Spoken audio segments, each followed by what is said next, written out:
my music on? Yeah, you're grooving already, Roger. I'm grooving away. I'm groovy. Welcome, Earthlings, to another Still Alive, and we can confirm that we are. You're still alive, Ronnie? I think so. Yes. Good. Just about. Yes. Yeah, I'm still alive as well, so that's Very good. We can proceed then. I suppose we can. Yeah. Let's see who we've got in the house. Oh, this is a show. You know, the only show where you get 2 countdowns. And I know. also, Yes. Make people wait for it. It's worth the wait. Now, also, don't forget, we really value your comments. And on this show, we will never charge you to speak to us because we don't believe in that. And so, chat away in the chat, and it will be on the screen. So don't worry about having to pay.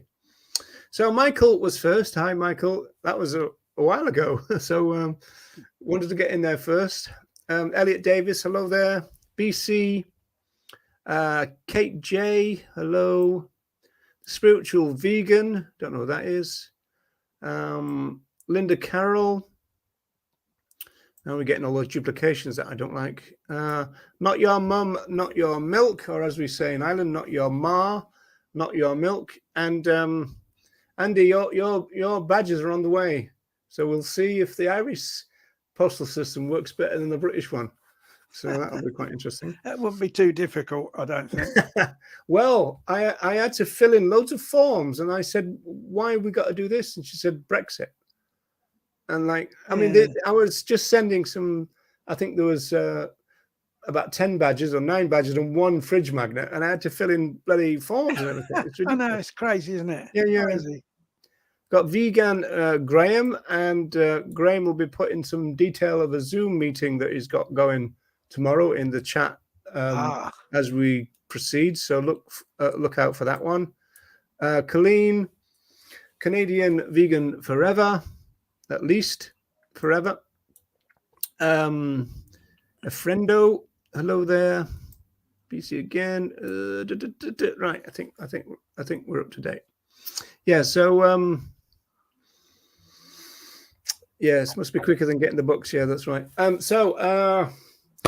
So over the past few weeks, we've been going through this Animal Justice Academy list of 50, and so we whittled it down to 10 because I in particular, I wanted to have the best 10 in one place, so people can refer people to it. And so really, this is activist ideas which are a little bit outside of what has become the norm, like the cubes and the save and the We the Free, those kind of things. Now, that's not saying that we don't like that. We're just saying that some people think that is activism, and so we're just offering an alternative. And then in particular, and particularly with Ronnie here, we're interested in providing things that individuals or small groups can do, that you don't have to have 10, 30 people in order to do it, right? So there's that kind of difference on the grounds that we would ideally want to see vegan activism everywhere and all the time. And so that means that we need to get used to the fact that there's lots of different things we can do, rather than it just being a little list of 3 or 4 things, which in recent times, that's what the movement seems to have become. Do you get that impression, Ronnie? Because I do. I kind of do. Yes. Yeah. Yeah, as I said, it's not having a go at that. It's more to do with this is, have a think about this as well. That's all it is, really. Right. So we've got our list of 10, and we came up with a list separately. They were virtually the same, weren't they, Ronnie? They kind of were. Well, what happened was I looked at your list and thought, well, I pretty much agree with that. But there was like one thing that I kind of wanted in there that you'd left out. So I kind of jiggled yours around a little bit to fit my thing in. I was going to say, it doesn't sound too good. No, you jiggled in my list to fit your thing in. Yeah. Yes. So great minds think alike, don't they, as they say? Yeah, and also us too as well. So then, yes.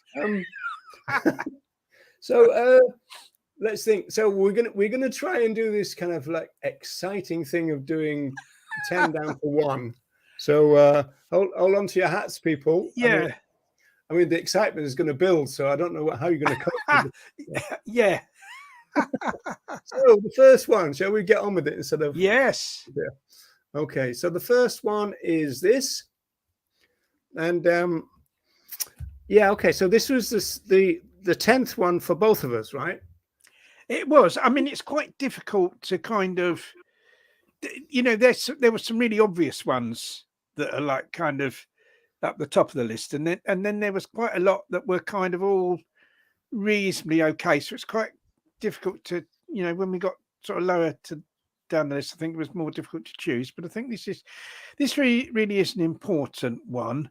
I think it is important to support small vegan businesses, really, because at the end of the day, if you're spending your money with a vegan business, when they in turn spend that money, they're going to spend that money on vegan products and vegan services themselves. Where if you spend money in a non-vegan business, then they're going to spend that money you've given them, or certainly, you know, a percentage of it on animal products. So it's kind of you're kind of buying animal products or contributing to the oppression of other animals, kind of one removed, aren't you, if you do that? Whereas you don't do that if you're supporting but even business. Then though, Ronnie, I mean, a place like this is going to be getting their stuff delivered in a van by a non-vegan driver, right? And so, yeah, well, absolutely. I mean, you know, it's not about being perfect, it's about doing the best we can. And I think it is doing your bit. Don't we start in that line? But yeah, I mean, well, it is really, isn't it? Because you're kind of trying I think this is a dilemma here, because obviously it raises that generation gap between our generation would not go anywhere near Max Shite, right? But no, but the new generation will, and I think there's not a lot of long-term vegans who would go to that crappy place, you know. But a lot of them do, and of course they're going, well, look, if we can popularize it in a place where everybody's going to go anyway, then that's a good thing.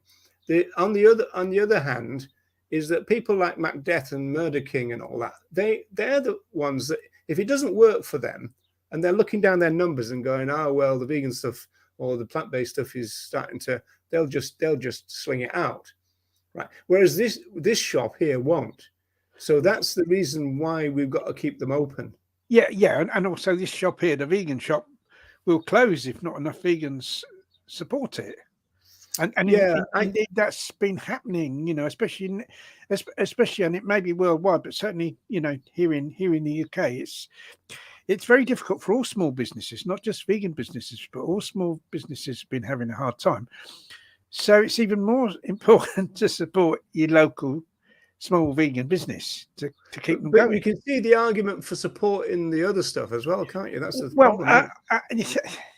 You see, I think I don't think they'll have a problem, because you see how it works is that as people are educated to become vegan, you'll have people that are going in McDonald's anyway, right?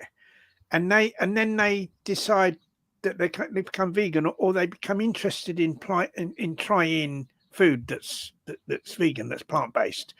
And so when they go in McDonald's the next time, they'll try that. They'll have the Mac Plant, isn't it, their vegan burger.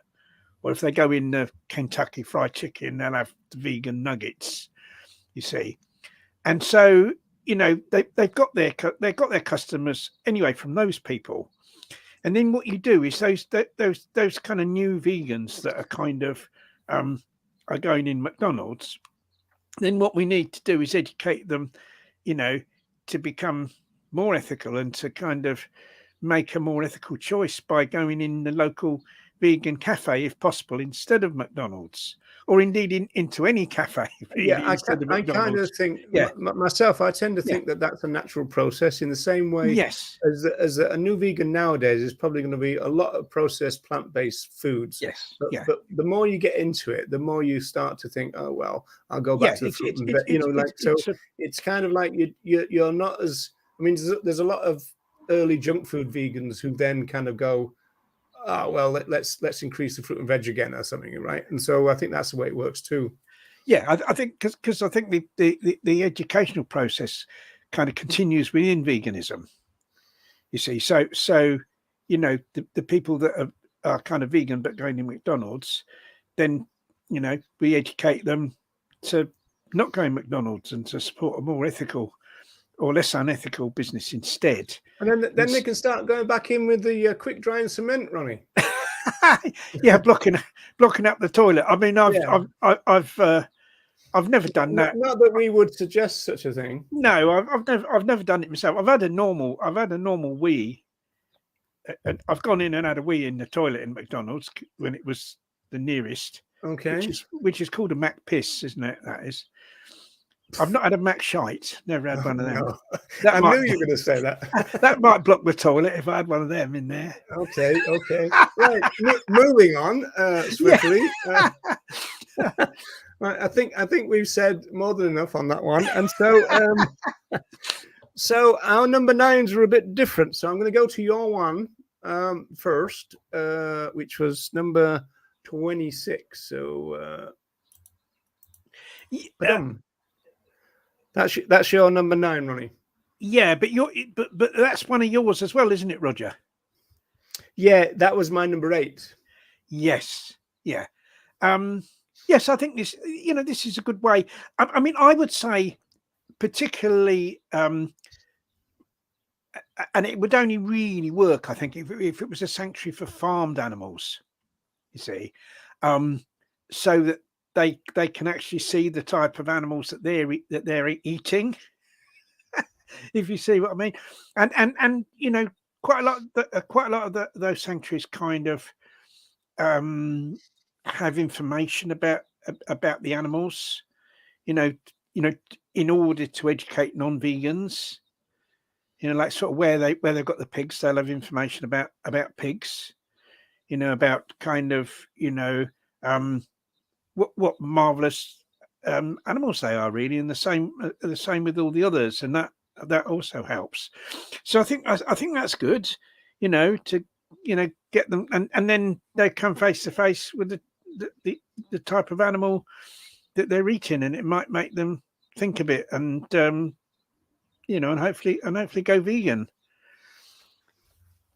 And you know, this is nice. Somebody watched our videos, but not our live stream. So welcome, Lorraine, for your. Oh, that's good. You know, it's that's great. I mean, obviously, if people watch the live stream, they've got the advantage of commenting, but we all share the videos widely anyway, so that people can watch them who can't see them live. Well, yes, obviously, I'm going to agree with you about the fact that it's going to need to be a farmed animal sanctuary or a mixed one, because that would make the biggest impact. Of course, there is a caveat that some sanctuaries don't actually allow visitors because they see it as the residents' home and they don't want them to be disturbed, and they can't consent to be disturbed, and so therefore, you know, so yes. I think there's a bit of a difference between the ethos of some sanctuaries. Kind of. I mean, I went to a sanctuary open day on Sunday. Louise and I went to it's a place called the Farm Animal Rescue Sanctuary, and it's near Stratford, in kind of. And you got out without being eaten, Ronnie. Yeah, sorry. You got out without being eaten. You're just a snack for some of them, aren't you? Yeah. What happens is they kind of have guided tours where they'll take a small group of people. You book that, and they take a small group of people around to meet the animals. And at that particular sanctuary, it's mainly sheep, and they do have some pigs and some chickens. And I went on one of those, and like the sheep were like really pleased to see people. They weren't at all. They weren't at all fazed by these humans coming around. They seemed quite happy to kind of interact with the humans, and that might be because it's not all the time. I think if people are going in there all the time, they might get pissed off. But they seem to be quite. I agree with that. I think it's swings and roundabouts. It's interesting about people attending the autumn festivals. Let's get the terminology right. Fall festivals, fairs, etc., and see the farmed animals, pet them, admire them, talk about how cute they are, and then still don't make the connection. Well, I mean, that's a problem, isn't it? But I mean, there's a sociological answer to that. But yeah, I mean, it does seem extra shitty when people do that, though, doesn't it, Ronnie? It kind of does, and of course there are these kind of so-called petting farms, aren't they? That aren't there. That in fact, a lot of these places, the animals aren't rescued for a start, and they're not there to make any kind of effort to turn people vegan. That's not the No, I mean, we're talking about reason. a completely different thing when we're talking about that, aren't we? So, Yes, yeah. Going back to the picture, that's actually the door of the Eden Farmed Animal Sanctuary, which I always loved that sign, so I took a picture of it. As you can see, beware of the chickens. So I thought that was brilliant, But there's good, there is a lot of Yeah. signs around saying, please bear in mind, this is the resident's home, and you are the visitor kind of thing, and all Yes. that. And yeah. So that's pretty good. Okay, so so that seems like a worthwhile thing to do, and it would be advisable then, given the fact that some are restricted compared with others, to check in advance. Obviously, I would think is the thing there. Yeah, I think maybe an open day when they kind of have an open day, because then at the one I went to, they they have vegan food there and everything, and stalls selling stuff. It's like a it's like a kind of a really good all-round experience, and it would really be that kind of event that you'd be looking at taking people to. Okay, so let me just drop back then, or drop forward even to 32, which was going to be my number 29. Where are we? That one there, right, a blog post. But we're going to come back to that with something else, aren't we, Ronnie? So that's right, because I thought it could be combined in with another one. Yeah. Okay, right. Okie dokie. So then we go back to the 28. What's 28? Got past it. Oh, right. Yeah, this is one of yours. I mean, this was the one you kind of left out, and I wanted it to be in there. You did. I mean, and you're the general, so you always get your own way. One of the reasons being that the back of my car is covered in stickers, not just on the bumper, but I've got window stickers as well. And a lot of them are promoting veganism. So, I've got an anti-vivisection one. I've got some in support of rescues. And if we have a kind of local a vegan event, or a local event where there's like a vegan presence, where we have a stall, say with our local vegan group, I'll put a poster advertising that on the back. I've got that at the moment for a local sustainability festival where we're going to be doing a few stalls. So yeah, this is a good idea. This is a really good way of like spreading the message, because when you think of how much you'd have to pay for that amount of advertising anywhere, it would be a considerable amount. I mean, the only thing I'd say is it's probably not something everyone could do, because it probably depends on the area where they live or where they would park. There are certainly some places I wouldn't park my car with those stickers on it, or I'd remove the stickers. Yeah, well, we spoke about that. Yeah, when we first brought that up, and you said that you hadn't had any trouble, though. You said, yeah. I kind of haven't, because of, I think, because of where I live. Do you know other people who have? The only time I know about someone being in trouble because of stickers on their car is a little bit different. Years ago, we did a protest outside of Vivisector's house, and we all went there. We were wearing animal masks, you see, so we couldn't be recognised. We stood outside his house. It was like a silent protest, holding placards, but no one was looking out the window. So I went and knocked on the door. And his wife looked out the window. He wasn't in, but his wife looked out the window and saw it. And we had this idea: if we stand outside his house for about 10 minutes and then kind of leave, we'll kind of be away before the police come. You see, so that was the plan. So that's what we did. But like one of the guys taking part in the demo, his car was parked around the corner, and it was covered in animal rights stickers. You see. So when the police got there, they kind of caught him in his car. He was sat in his car about to go, and they arrested him because of the stickers and took him to the police station. He was grabbed by the stickers. He was grabbed by. So yeah, that's it. So eventually they let him go, but that was one of the, that was an instance where the stickers actually led to this guy's arrest. And I think, yeah, there were certainly some areas where I wouldn't park the car, but like around kind of where I live and It's really got where I normally to go. be a case by case, hasn't it? Yeah, where I normally go, it's not. Yeah. There aren't any kind of rabid anti-vegans. I do drive race, but I don't have a vehicle. I do drive the VIP van, Neville, but I don't. And there isn't any stickers on Neville. Well, I think that was, I was thinking in terms of security, but I mean, I used to live in a more dodgy place than I do now, so it'd be better now, except that the back window is actually all black, so you couldn't have those inside ones looking out anyway. Yeah. So And did I stick them there? I'd have to travel some distance.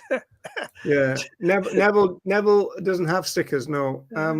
Well, I used to have one on the back door underneath the window. Actually, got this kind of, like a ribbon type thing with vegan on it. Yeah, did used to have that at one point. And yeah, not quite sure where that is, but anyway. Okay, so all right, we've done that. I think there was a comment about who was it who said they had stickers on their rucksack? Yeah, that was Michael. Michael, yeah. I mean, I've got this kind of I've got a kind of shoulder bag. I mean, I used to refer to it as a man bag, but people would laugh at that, so I don't know why, but I it's like a shoulder bag that I wear sometimes, and I've got vegan badges and patches all over that. So any way that you can kind of advertise veganism, I think, is like really good. Oh yeah, actually, I mean, your point about the man bag in our kind of trans aware times, I'm not sure that man bag would be. No, a person. Yeah, I don't know. That's another kind of interesting question, isn't it? Yes, it's kind of thrown a lot of things into the mix, really. Yeah. I suppose. Yeah. Okay, so moving on then down to number 7, I believe, and that is number 13, as we say in Ireland. Let me get down there. Got all these brilliant ideas. Yes. We're flying past. Okay, so post a video of yourself. We're kind of doing that now in a way, but I think this is really talk about a one-off here, isn't it? I think this is I think this would kind of be good where someone's got a lot of non-vegan friends. Yeah, if they're sort of a new vegan and they post a video of themselves, because I think this would be of particular interest to people's friends, because it's the actual person talking. Not a long video, probably try and keep it to no longer than a few minutes, really. But yes, I think this is that would be a good way, good thing to do especially for new vegans, and also it doesn't have to be a video. It could be a post, but I think a video probably has more impact. Yeah, and of course it could be a Facebook thing rather than anything else, couldn't it? Or a video, video on Facebook or a video on kind of any social or Twitter, Instagram.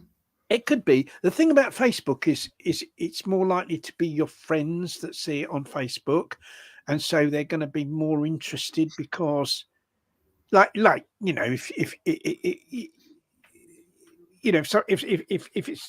it's a young person that's doing this, they might still have a lot of their school friends as friends on Facebook. That's if I don't know how many young people kind of use Facebook these days. It tends to be more of an older person's thing, but that's or on Instagram, because like a lot of people's friends might be might follow them on Instagram, perhaps even on TikTok or maybe one of the other forms of social media more used by young people.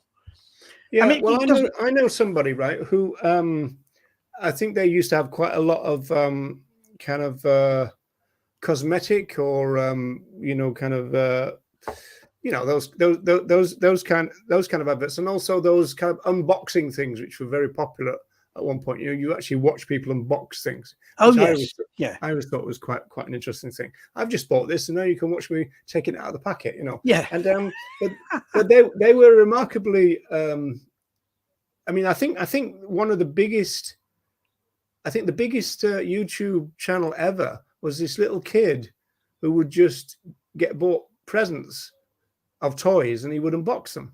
Anyway, so this person did one of these. Oh, I've gone kind of vegan. I've been at it for about 3 months, and then that didn't become their content, and it got a lot of views, and it wasn't overwhelming for presumably the people watching. And then I think once they were a vegan for a year, they did another one, kind of like it's been a year now, kind of thing. And if that's the idea behind this, that sounds pretty good. And obviously, this is for people who are not like us, who just like to sling our face in everybody's screens and everything, because Colleen is saying, well, you've got to have social movement bravery and also a thick skin. Do you think? I mean, this is suggesting that there's going to be some people who just can't do this, Ronnie. Well, I think it's obviously something that's going to be more difficult for some people than others. But it's kind of, those people are going to be posting stuff on social media, aren't they? Anyway, I would imagine. Otherwise, they're not going to be on social media. So it's a question of like, can I? Yeah, well, one advantage of this for me would be the fact that you're talking about yourself, and so you don't have to know all the stats. You don't have to be able. Oh, there's this billion and that billion. No, not at all. No, this per second. You just literally talk about your story, and because in that sense, everybody could do that to some degree. Yeah, I think so. Yeah. And also for non-vegans, the vegans doing that kind of content is very popular because it's not threatening. They're not saying you got to go vegan. They're saying this. Let me tell you why I did it. Yeah, so they're just saying, I'm vegan and I just wanted to tell you the reason why. Yeah, that is non-threatening because you're not like accusing anyone else of anything, are you? That's right. Yeah. Joanna is putting Graham's message up. Yeah, there's a Zoom meeting tomorrow. Anybody tuning in from Ireland who's interested in this new regenerated effort to get us kind of going again, trying to kickstart the movement again, in a sense. Not that it ever went away, but it certainly went down in terms of frequency of things. So look out for the details in the chat. I'm sure it's going to be there. Okay, so moving on then. So 13 and 13. So then we went to 40. So now everything we agreed on after this, Ronnie. Yeah. Makes it easy. Amazing, isn't it? Yeah, where are we? I've got to go 14, right? Lost track.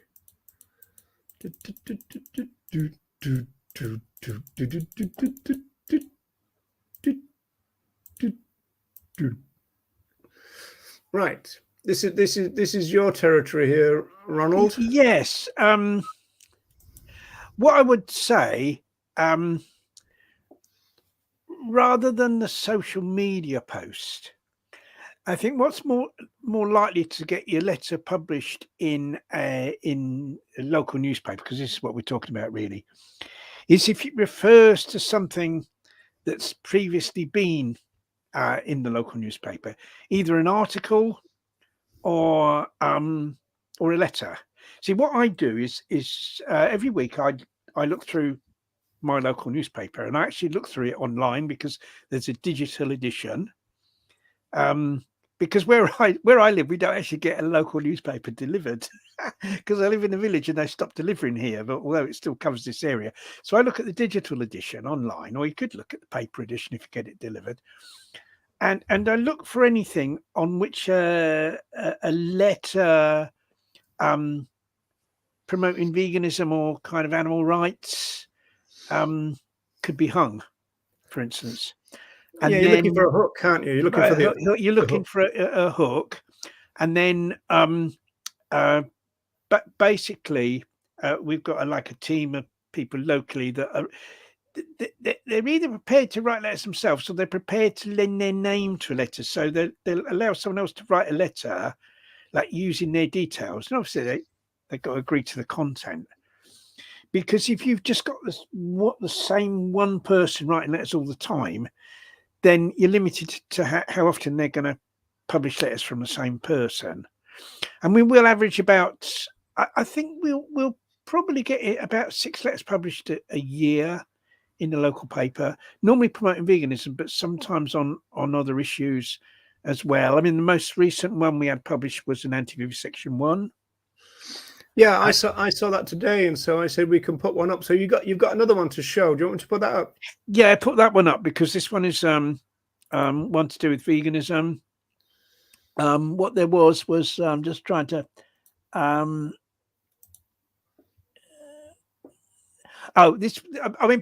basically what happened was my wife Louise last September, she took part in an action with Animal Rebellion where they blockaded, various dairy supply depots in England, and several of them I think belong to Moolah, the dairy company. And so what I did was I kind of did a press release about her involvement in it to the local paper. And then Moolah, they quoted Moolah in the article, saying stuff about that the farmers that supply them don't kill the calves, don't kill the male calves at a day or two old, because that was something that Louise had been quoted as saying in the original article. So this is a letter by like someone else in the in Let me the see group. if I can zoom in a little bit. Yeah.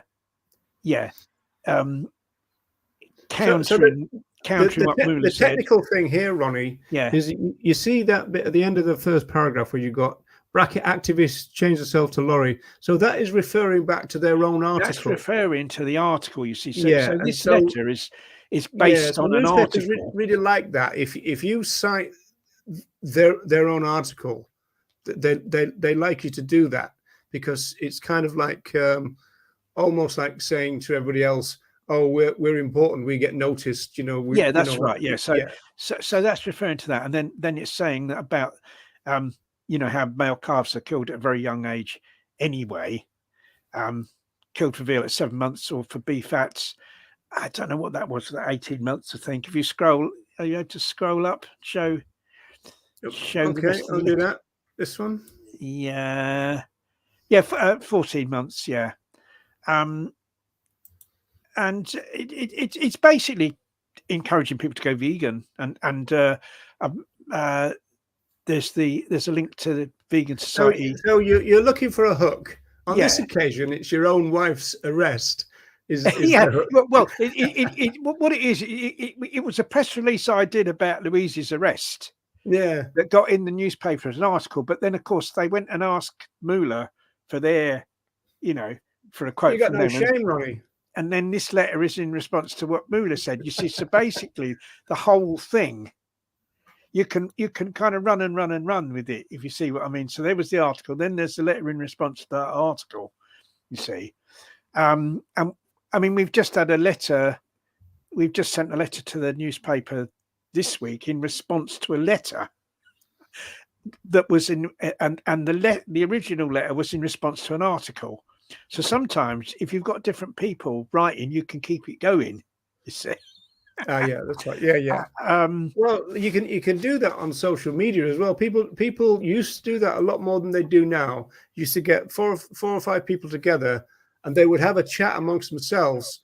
And that means then, because I've always said this, is that if somebody's arguing against you, if you just keep replying diplomatically with facts and figures and this kind of stuff, it's the audience that's the important thing, not the actual person arguing with you. And so if you have a conversation amongst vegans in social media, or like you say here in the actual media, you're keeping the conversation going and you've got an audience watching it. Yeah, I think it's important to emphasize the importance of people still getting stuff in local newspapers. Obviously, they're not as popular as they used to be because of because of social media, and a lot of people get their news online now. But I mean, our local newspaper gets delivered to I don't know, something like 50,000 homes, I think. It's like a big, it's a big circulation. Yeah, well, let's face it. If you had a social media post that had 50,000 likes, you'd be Or pretty happy, 50,000, right, or 50,000 people get to read it. In other words, like where it's delivered, there are 50,000 people live. That's what I mean. So it wouldn't be. It'd probably be about 20,000 homes, but there'd be 50,000 people living there. And that's a lot of people. And the letters page tends to be one of the most popular pages of a newspaper because people are interested in what other ordinary people have to say. That's so it's true, still yeah. worth doing, and it's something that's kind of gone out of fashion. I think it used to be writing to the newspaper used to be much more of a thing. Used to be like a cliche, though, didn't it? You kind of look at the headlines and look at the sport, look at the obituaries, and look at the letters. Yeah. It used to be a bigger thing, and it's gone out of. It's I don't know many people these days that write letters to newspapers because of I suppose because of social media, and most of the people I do know are kind of older people as well that have been doing it for years. Do you think it'd be worth, Ronnie, if you were to set up some kind of event, call it Write to Your Newspaper's Week, and even have like a Facebook page, and so that there you go, okay, from this date to this date, we're asking people to write, and then let us know your success stories, and then that's right.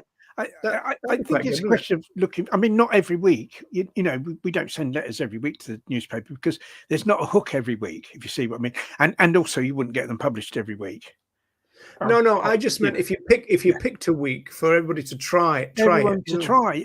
Yeah, that'd be a good idea because there's very often something that you can hang a story on. I mean, like kind of anything really to do. I mean, like I said on one of our previous shows that there was an article in the newspaper about a cow that was rescued from the fire brigade by the fire brigade. She got stuck in a kind of there'd been heavy rain and she got stuck in like a kind of almost like a muddy type of swamp. And the fire brigade winched her up, and there was an article about how marvellous that she'd been saved. And so we got a letter in on that saying, yeah, that is marvellous, she's been saved. But sadly, all those people that are pleased about it, they need to know that unfortunately she probably won't live for very much longer because, of course, dairy cows are killed at 6 years old. And then it went on about the calves and everything like that, and urging people to go vegan. So it's that kind of story that you can kind of hang a letter on.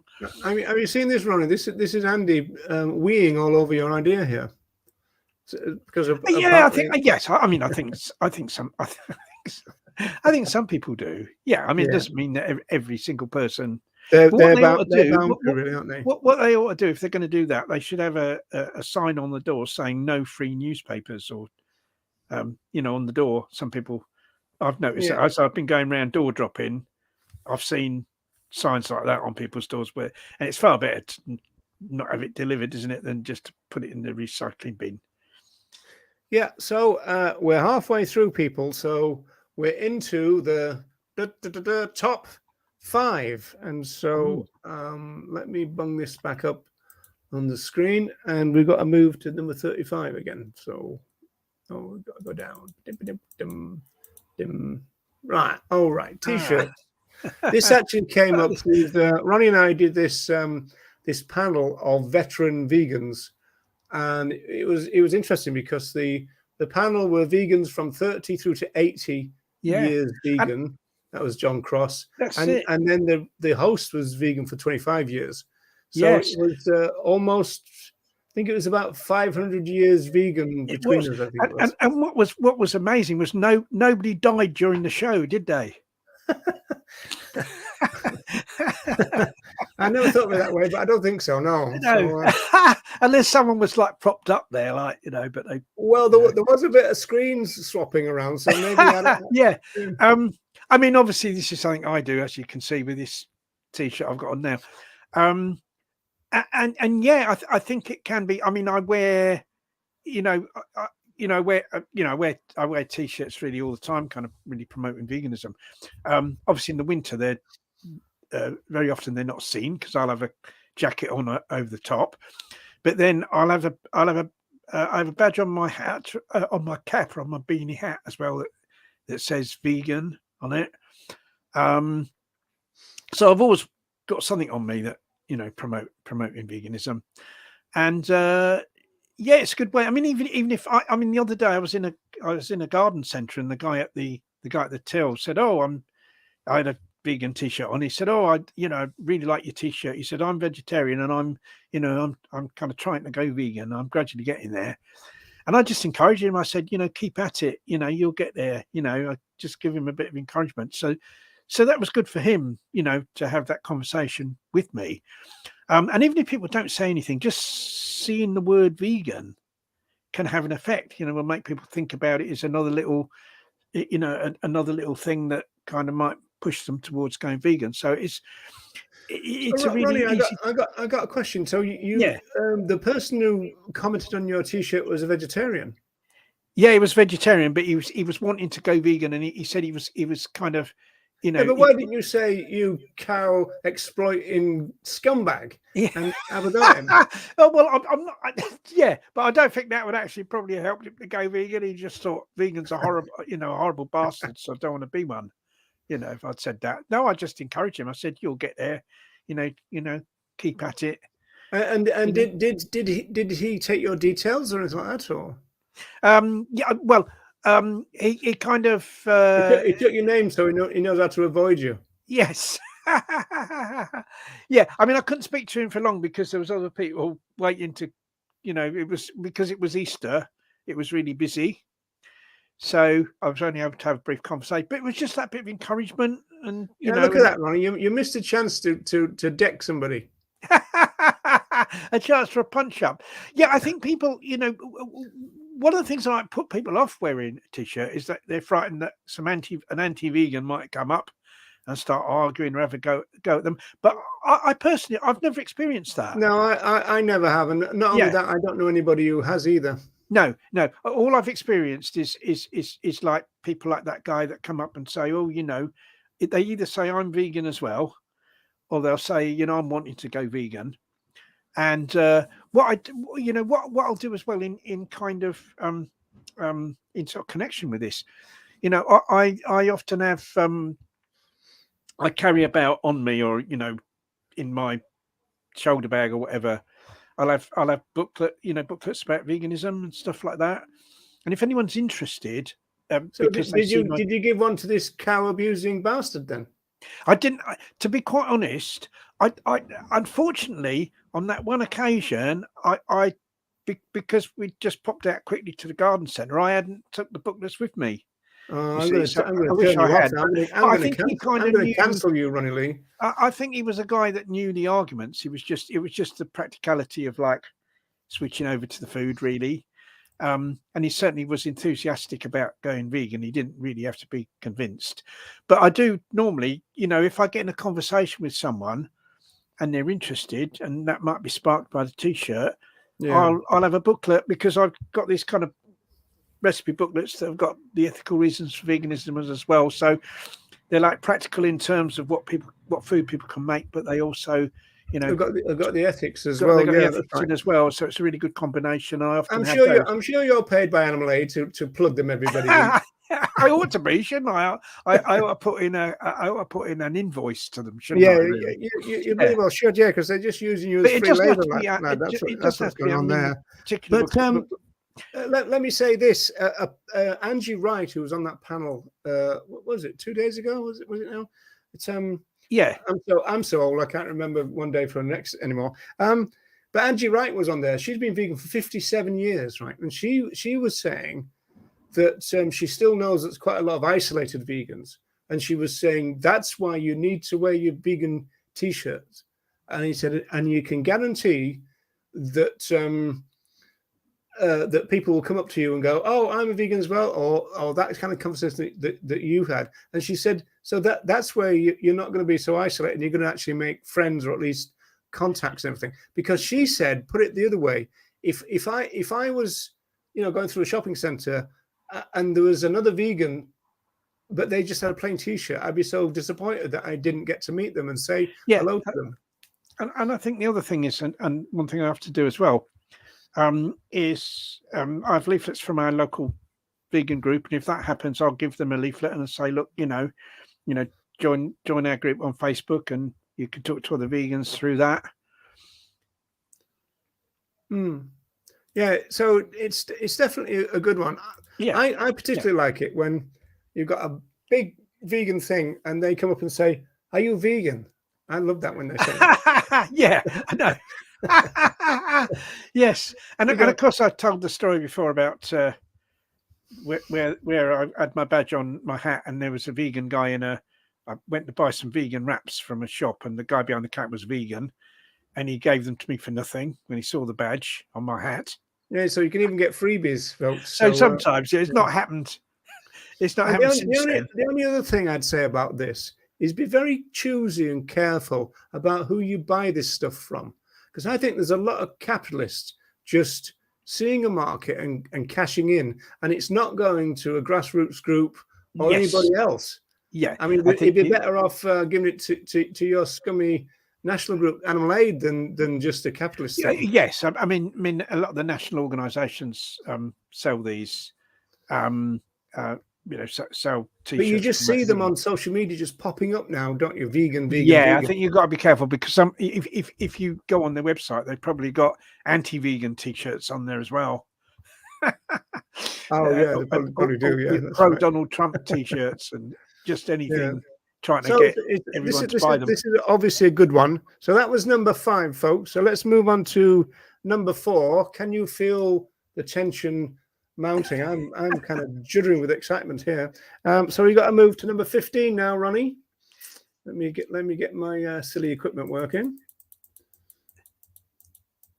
What's it gonna be? Miles away from it. We didn't pick that one, did we? That was we did. This was all. Well, I was very tempted with this one. I bet you were. Yeah, but which one? The writing or the picture? Well, the writing's the exact opposite of the picture, isn't it? Well, that's why I picked it. Yeah. Yes. Because when I first read that, I thought, "What are you on about?" I know. There we go. All right. Yes. Make a big sign, Ronnie. Yeah, but make a big sign promoting veganism. I mean, this is something I've not done. I mean, when I've done stuff on the street, it's been with a stall, and obviously there are signs at the stall that promote veganism that attract people to come to the stall. Because I think the thing is, I think if you do this, and I mean, this is this is a great idea. But what I would say as well is have some vegan literature as well to give to people that you have a conversation with, because you may not be able to go into too much detail in the conversation. So it's good for them to go away with some literature.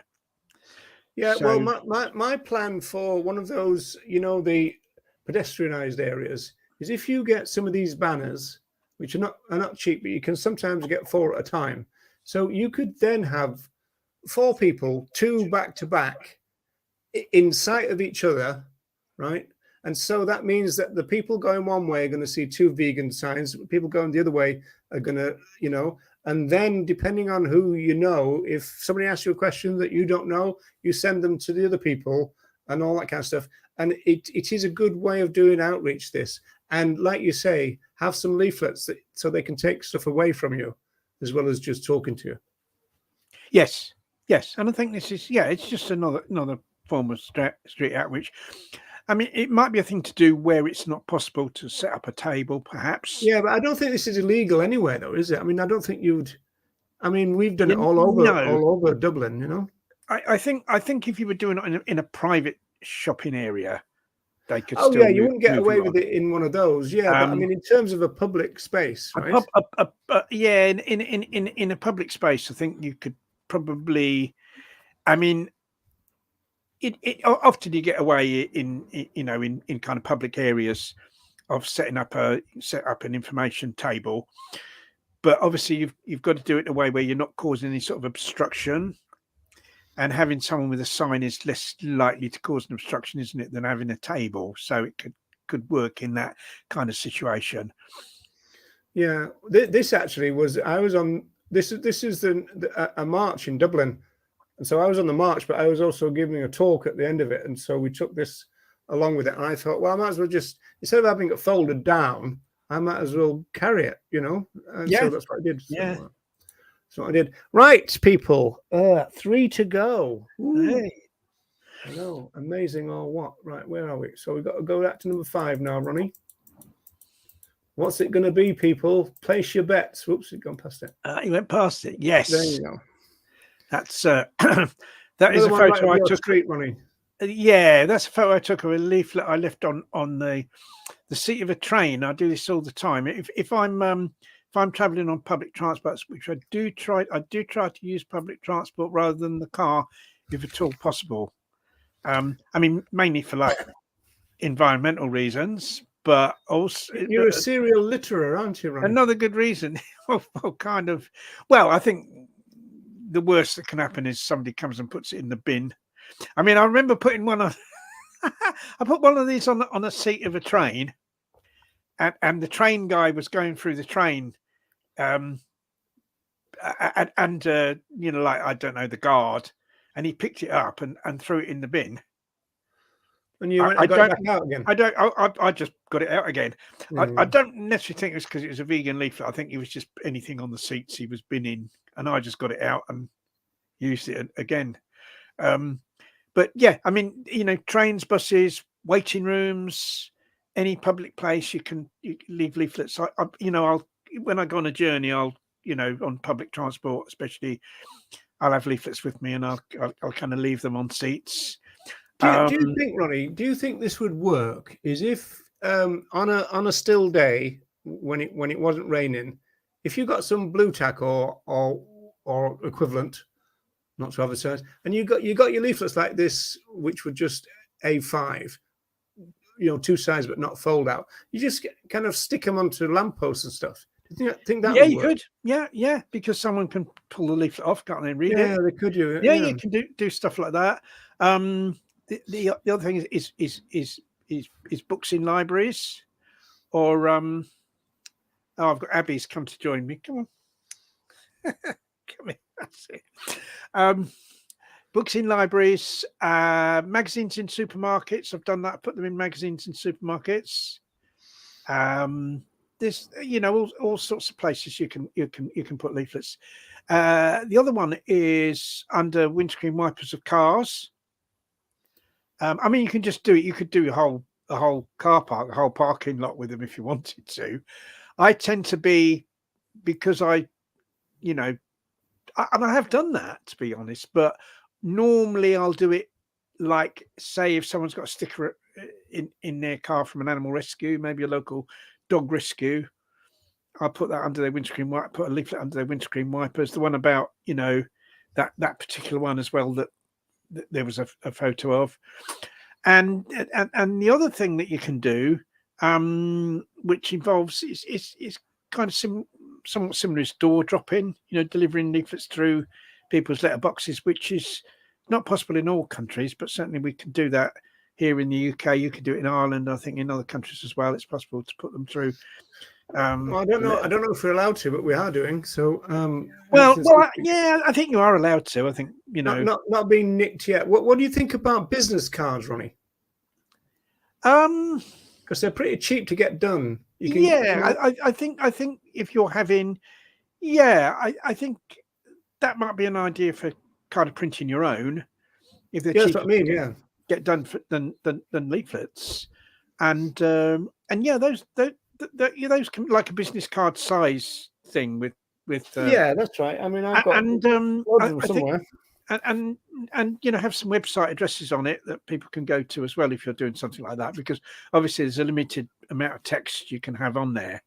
Yeah, like that, right? Yes. Has that got website link on the other side? Yeah, that's good. Yeah, something like that.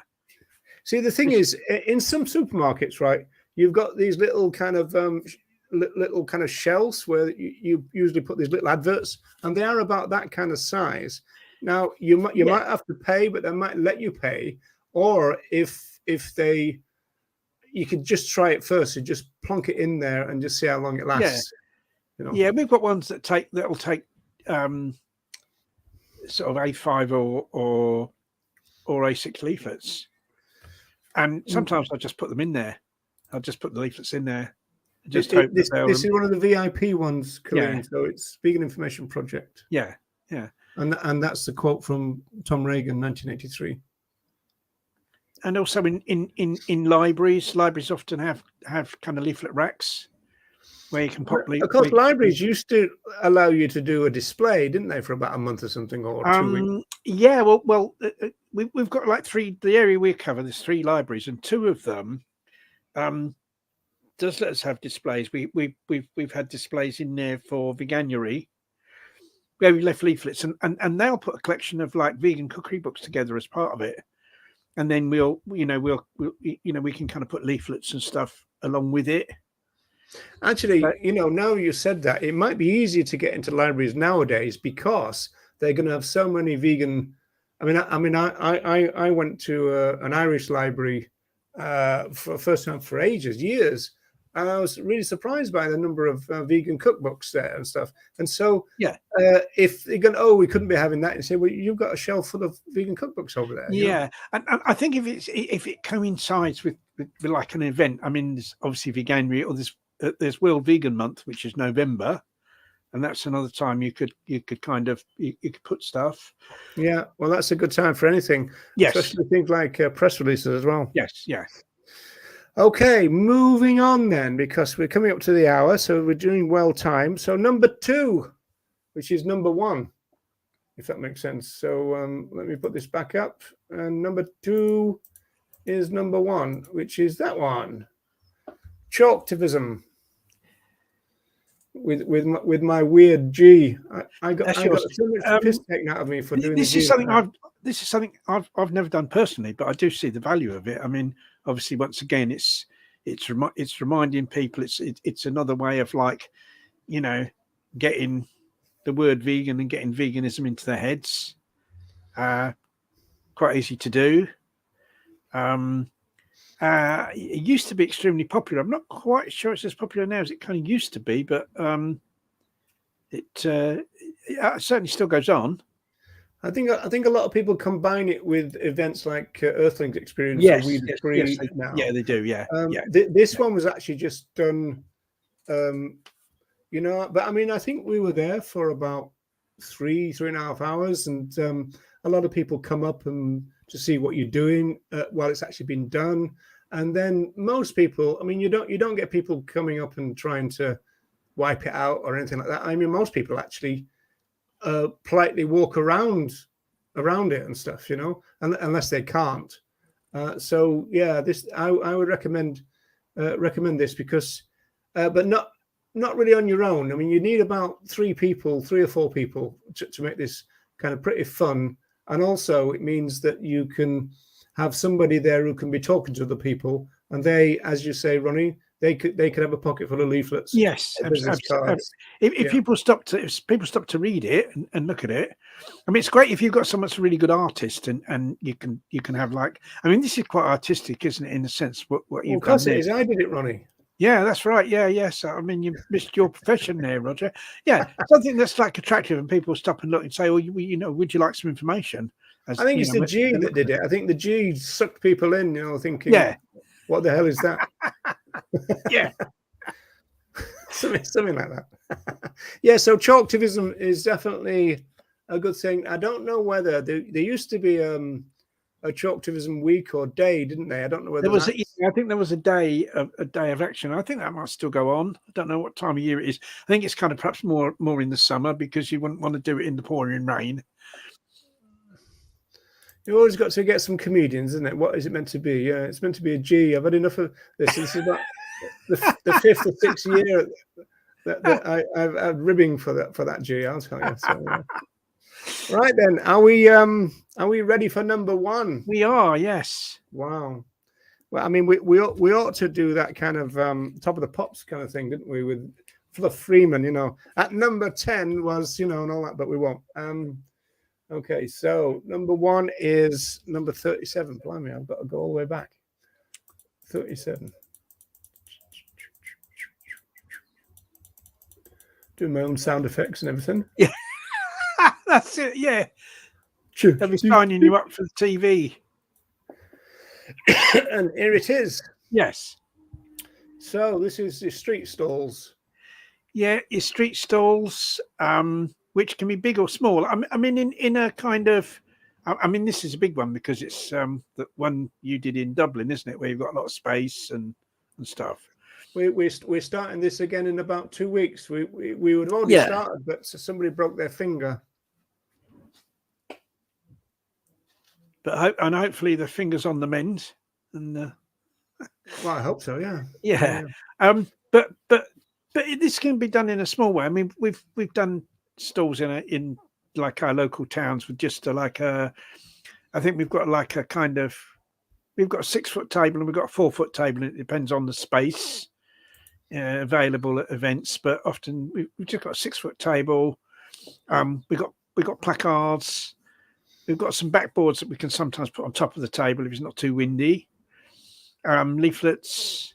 Oh yeah, I've seen those. They're actually kind of display boards on top. They're display boards, yeah, but they're quite light, so they're more for like indoor events. Yeah. And what you do is you kind of stand in front of the table, because obviously you can't stand behind it because you'd be obscured by the boards. But that's kind of what we do.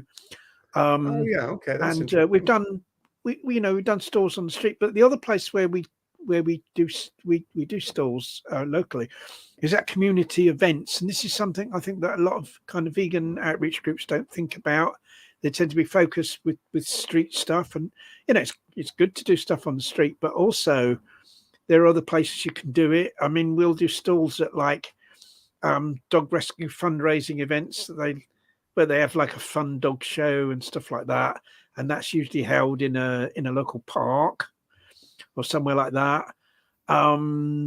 And we'll do kind of various indoor events like local environmental fairs or health fairs, just general community fairs, like family fun days that are kind of held outside, you know, sort of places where they have bouncy castles and stuff like that, and they invite people to come along and do a stall. You often have to pay something, but it's not an awful lot of money to book a stall. So there's all sorts of opportunities to do stalls at community events that don't have to be in the street. And of course, the indoor events have got the advantage of it. You know, they're not like really dependent on the weather. Yes. Okay. So we've got our top 10 people. I don't know what is? Are you winding? Are you winding something with your hand there, Roger? Yeah, that's right. Yeah. Yeah, but I was about to announce you, Ronnie. Yeah. Yeah. But this is something that, but like as I've said, with outreach, like I kind of roughly put outreach into kind of 2 categories. One is like everyday life outreach, where you're kind of going about your everyday life and you can do outreach at the same time. And that would be the type of thing like you've got leaflets and you leave them in places. You know, that's like your everyday life outreach, or where you're wearing a T-shirt that might lead you, or a badge that might lead you to a conversation, or to be able to give someone some literature. That's like every day, as you're going about your everyday life, you can do that. And then there's like what I would call kind of deliberate spare time outreach, where you've got to allocate extra time to the outreach. So you split things up into spare time or littering. Yeah, yeah, littering. Yeah. Well, you know, I think you've got to weigh it up. I mean, obviously, you know, probably quite a lot of those leaflets do get hopefully put in the bin, and hopefully the recycling bin. But I've kind of known, you know, I know really quite a lot of people that have become vegan because they read a leaflet, and so they definitely are effective. Yeah. And another thing we do, like Christmas time, we dress up in Santa hats, and well, I've got more than a hat. I've got a bit of a Santa costume that I wear, and we give leaflets out in the street about how people can have a compassionate Christmas. Go vegan at Christmas, and various groups produce those. You could do your own. So it's like on an occasion like that, you could do that. Normally, we wouldn't just dish them out. We'd kind of have them at a stall.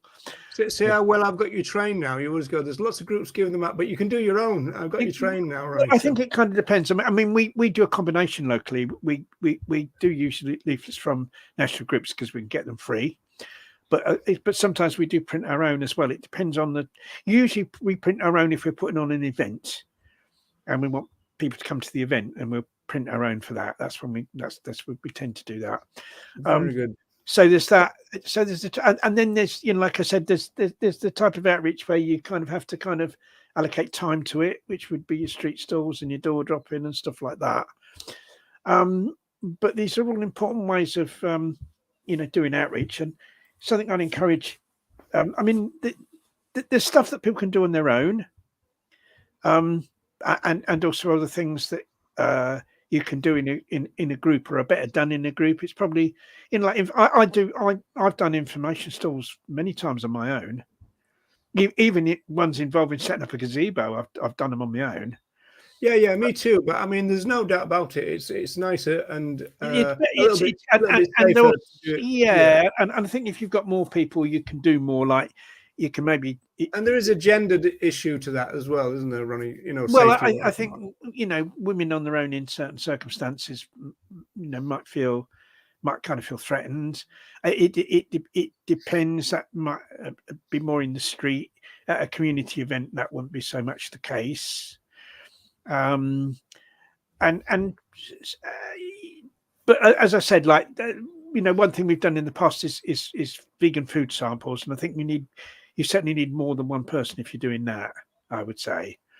But it's kind of I'd encourage everyone to do what they can in terms of outreach, and also do what they can in encouraging other local vegans to get active. Because I think there are a lot of potential vegan activists out there who wouldn't actually go into the centre of a big city to take part in a Cube of Truth or an Earthlings experience, but would be prepared to do something in their local area. And I think it's a question of we're not really doing enough in the movement to kind of mobilise those people, because we're not putting on the events that those people can do, and we're not doing anything to encourage. Here's one for you, Ronnie, because obviously you always talk about local events and everything. And do you think some people might be put off for that very reason, though, that they're going to be in that area afterwards? Yes, I think that might be the case. If that is the case, then what they could do is say they're worried about local area. in their own town. They're worried about doing stuff in their own town, for some reason. Then, go to the next town and help the vegan group in the next town too. Yeah, you don't smash the butcher shop down the road, do you? Well, no, you kind of don't. I've known people that have done. Yeah, I know. Yeah, I used to smash the window of the first shop round the corner from me. When I lived in North London many years ago. Yeah, surprised you didn't come back and smash yours. Well, I think it would have been difficult because I think I lived in an upstairs flat at the time. But I never just smashed everybody's. I was never discovered, thankfully, doing it. No. Once I threw a stone aimed at the window, and it bounced on the guy that ran the fur shop. It bounced on his car windscreen. Oh, well, it span out my hand. This stone a double whammy. Then was it? Did it hit the? It hit his wind. It span out my hand as I was throwing it at the window of the shop. It bounced on his car windscreen and broke his car windscreen, and then it bounced off the windscreen and went through the window of the shop. I hope you're wearing those gloves with Trump's fingerprints on them. Yeah. Oh yeah. I'd always wear. I think. Right then, people. Anyway, so I'm just encouraging people to kind of to get active. A lot of these things are very, very simple to do, and it's stuff that all vegans can do. So, you know, and encourage all vegans watching this to kind of, you know, to get This involved is in a new outreach. line for you, Ronnie. This is I've never I've heard you never say said that. that. I've never said it before, no, but I don't No. think it can be said enough, to be honest. That unless we, you know, to get animal liberation, we need to educate, you know, a lot more people to go vegan, and it's only vegans that can do that, and so many vegans don't do it, and you know, if they did, then you know, we'd be getting there. Indeed. Okay, so we're almost at the end then. I think we ought to probably go down the top 10 as they do on the radio. You know the theme for the pick of the pops, don't you, Ronnie? You know,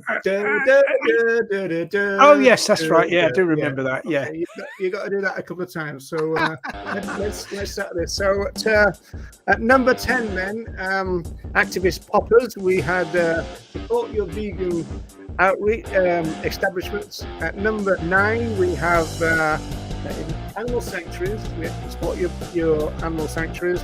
At number 8, we had stickers, car stickers, and at number 7, we had do some video work. So Ronnie, come on, lad. Okay. At number 6, is it 6 yet? We have writing letters to your local newspapers. At number 5, we had wearing your T-shirts and your badges and any other thing that you can think of. Number 4 was your big sign. Come on, Ronnie. Right,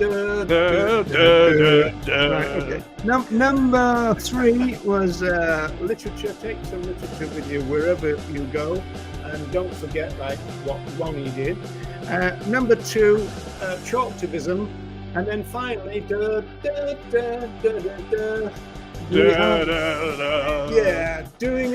a stall, everyone. So yeah, there you go. There's your top 10, all on one program. So if you find some people who come up to you in your next vegan event and go, I want to get involved, but I just don't know what to do, and you've got to go, have I got a video for you? and this is it. Right. I think let's just have a last look at any of the. While I was messing around and being an idiot just then, I'll see if I can. Roger's techno skills are getting more and more sophisticated. Yeah, I can push buttons too. Yeah, that's right. Yeah. I always wanted to be a DJ. That was actually when I was a kid. I wanted to be a DJ. You know, I joined Tony Blackburn's knee knocking club. I was number 165. I think that was about 1971. He's not one of the ones that's been jailed, is he, Tony Blackburn? No, I think he escaped it. I think he yeah. Because they're mostly in jail, the DJs from that time, aren't they? Yeah, well, every prison now has got a wing which is 1970s TV personality. Yeah, and that's, you know, but maybe they ought to have been jailed for the music they played. Yeah, well, I might be jailed, but trying to do that music. Yeah, until punk came along, that was all right. Yeah, good old John Peel, eh? But then he's got a dodgy story as well, hasn't he? Has he? I don't know. Yeah. Oh, yeah, probably. yeah. Oh, I have to tell you offline. It's absolutely disgraceful. Probably. Yeah, that's not. Everybody in the chat's now going, "What is it? What is it?" We or even who was he talking about? Well, John Peel used to play a lot of like up and coming bands on his show, and it was like until he was dug up by the. There was a famous huntsman of the name John that had the same name, John Peel, and some people tried to dig him up, but that was a different John Peel. But the John Peel on the radio, he used to play. You know, a lot of bands became famous because John Peel, they were unknown, and then John Peel played one of their recordings on this show. And so when I was in a punk band in the late 1970s. We did a demo tape in a recording studio, and we were going to send it to John Peel. But our drummer said he had a mate who worked at the BBC and that he could get his mate to put this tape on John Peel's desk rather than it going through the post, so that there was more of a chance of John Peel seeing it and playing it. So we gave him the tape to go and do that. We wrapped it up in a package, gave it to him. And then, like, we didn't hear anything for ages. I was listening to John Peel every night, and he never played any of our numbers. You see, so after a few weeks by, we kind of challenged the drummer of our group and said, John Peel hasn't played any of our numbers. What happened to the tape? And he was trying to kind of avoid telling us, but he had to admit that what happened was his mate put it on John Peel's desk in this package. It was a time when there was lots of IRA bombings. So when they found this strange package on John Peel's desk, they got the bomb disposal squad. Oh, well, it hasn't come through the usual channels. Because it hadn't come through the usual channels, and they destroyed our tape. Well, you'd like that as punks, wouldn't you? It'd be very appropriate. Yeah. So I don't know. We didn't bother. I don't know. We didn't bother to send him another one. I don't think after that. So. Well, you'd have thought that might be a great idea to do it again, though, Ronnie. Couldn't be asked. Yeah. I don't know why we didn't do it again, but we didn't. So we never became famous. Yes. Oh dear, Ronnie. Yeah. In fact, yeah, very oh dear. Yeah. Right, people. Thanks so much for sticking with us for all this time. I hope you liked our top 10, and I hope you agreed with it. Although I'm sure none of you. And I hope lots of people will do it, or at least do some of the ones in there. That would be. Yeah, we'll. The next show will be our worst 10. No. Oh no! I know what the worst. I know what number 1 is of the worst 10. You do? Well, it's the butcher's. Oh, you reckon? Butcher one, isn't it? Yeah, that did. Yeah, that's right. It did get the most kind of do what response in it, kind of. I know. Yeah. Well, people. So next week we shall be back, and that's providing, Ronnie, we are both still alive.